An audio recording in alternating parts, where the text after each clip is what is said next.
So, the Xperia Z, right?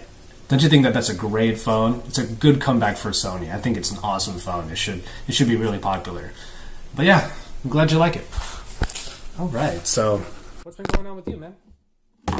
Oh crap! No, napkins. You know, this is a review unit. I'm supposed to review this, so if it's broken, no one's gonna love me anymore. All right? Just wait. Oh, this is actually a. Oh, I forgot. It's a water-resistant phone. Oh, we're good then. We're good, man. It's okay. Calm down. Hey, it's Joshua Vergara from Android Authority. What's going on, everybody? You've been waiting for it. We've been waiting for it, and it's finally here because this is the Sony Xperia Z. Oh, come on! Sony is looking to crack the top 3 list of smartphone giants with this latest and greatest offering, the Xperia Z. But does it bring a lot to the table? Well, the short answer is yes. The Xperia Z does get a lot right in many key aspects, so let's see what Sony is packing into its new flagship phone. Obviously, the first thing you'll notice is the design. This angular or rectangular design is honestly something we don't see enough of. It's like with cars. Everything is curved now, but we miss the old days of boxier designs. Pretty much the entire phone is covered in tempered glass and gives the phone a great black slate look. With a flat look all around, it is certainly one of the best phones that Sony has ever put out. The flatness is helped by a myriad of port covers that are obviously there to help with the water resistance. Everything is covered by a removable piece of material. The ports include a headphone jack at the top with a charging port and yes, a micro SD card slot around the other corner. The real story here, however, is the button layout, which Sony has gotten right considering the larger form factor due to the 5-inch screen. All buttons are on the right side, which are the volume rockers and the power button. They are right where your thumb would land, and it makes the handling of the phone even easier. That silver power button is also a great focal point that adds to the phone's already great look. That rectangular feel, believe it or not, actually helps with the handling of the phone. It's easy to grip the flat sides of the phone, and it never felt uncomfortable. Well, with a 5-inch screen, you will have to perform some hand gymnastics, but at least the button layout helps. One thing you should know though, the glass coverings are incredibly fingerprint prone. If you show this phone off to your friends, maybe you should have a cloth handy. Speaking of the screen, it's definitely what you expect. This TFT capacitive screen displays at 1080p resolution and has a density of 441 ppi. Those are pretty much what you would want from a screen gracing what is supposed to be a top-tier device. Speaking of 441 ppi, all is very crisp and sharp here, as you can see from the text. As expected, video viewing is great on the Xperia Z. The Bravia engine does seem to do its job making the viewing experience even more wonderful, though a good refresh rate has a hand in it too. If you've ever seen a Bravia television's incredibly smooth motion due to that refresh rate, you get a taste of it here. Unfortunately, despite the fun you'll have on this display, I do have to nitpick on the color rendering. Colors lack a vibrancy, then they actually look quite washed out. It gets a little bit worse when you get outside in broad daylight. You will need the phone at the highest possible level to make it comfortably viewable outside, and the viewing angles actually don't help. Things get further washed out when angled, and you'll get the best out of the screen only when you view it dead on. That being said, however, this is a screen that still brings a great viewing experience. A good example comes from the HD trailer that is built in. When you watch it, the trailer looks like it's playing on a tiny theater screen.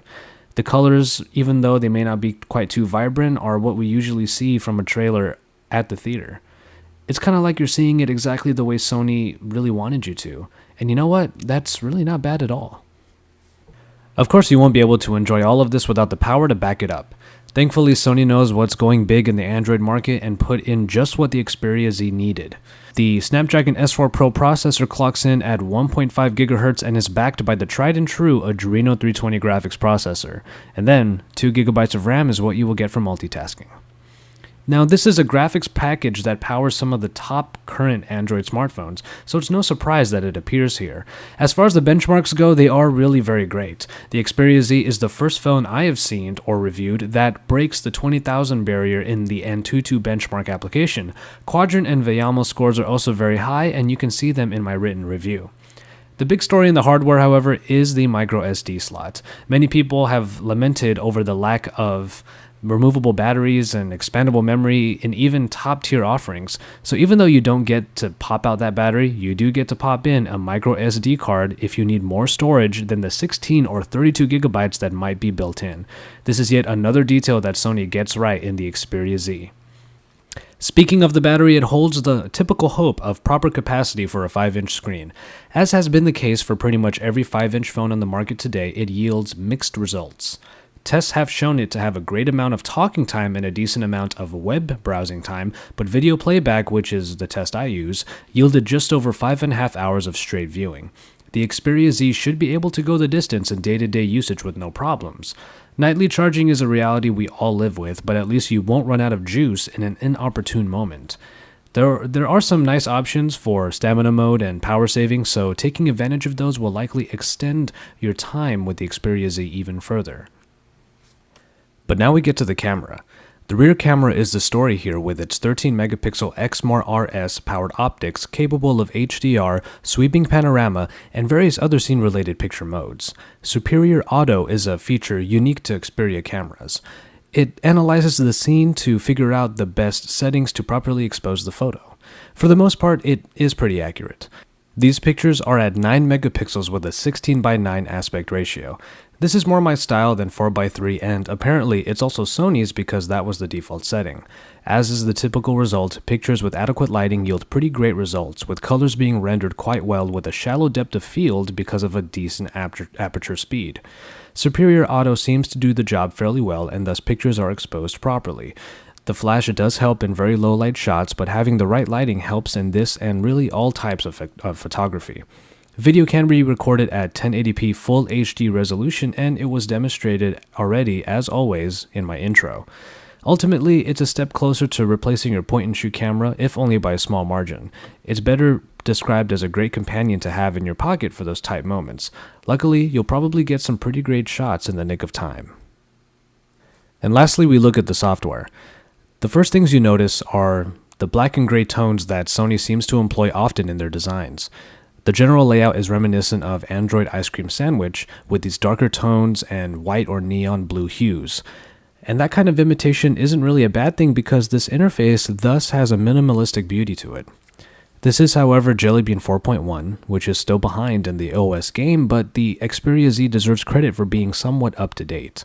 You get Google Now here coupled with some of Sony's own tweaks like a power widget in the notification dropdown and a unique launcher customizer. You even get to remove or add more home screens, which to me is a welcome addition. Sony-designed applications do make appearances here, like the Gallery, which is called Album, and the Walkman app. Perhaps the most notable, though, are the Small apps, which are accessible in the Recent Apps screen. From there, you can select from an expandable list of small apps that run as an overlay over whatever you already have running. It's a nice way to get even more multitasking done. All in all, the Xperia Z, whether it knows it or not, manages to give you the best of multiple worlds by including Jelly Bean features in a more ICS style with Sony's own apps built in. It does just enough to be different while bringing what people love about stock Android along, and that deserves quite a bit of credit. And so, there you have it. Sony's new flagship phone really does get a lot of things right, with its great design, wonderful specifications, a more than decent camera, and accessible software. The water resistance might not be something that you will use all the time, but it is a great party trick and is sure to impress your friends. Coming in at almost $800 unlocked, however, you are paying a real premium for one of the most anticipated phones of 2013. This phone is definitely coming to the States, but we don't currently know for what carriers or in what different ways, if any, it will come in. Nonetheless, this is certainly Sony's coming out party, and if ours and plenty of others' experiences are any indication, the company definitely now deserves to be among the best in the cell phone and smartphone market. For all of the upcoming Xperia Z news and features, stay tuned to AndroidAuthority.com, your source for all things Android.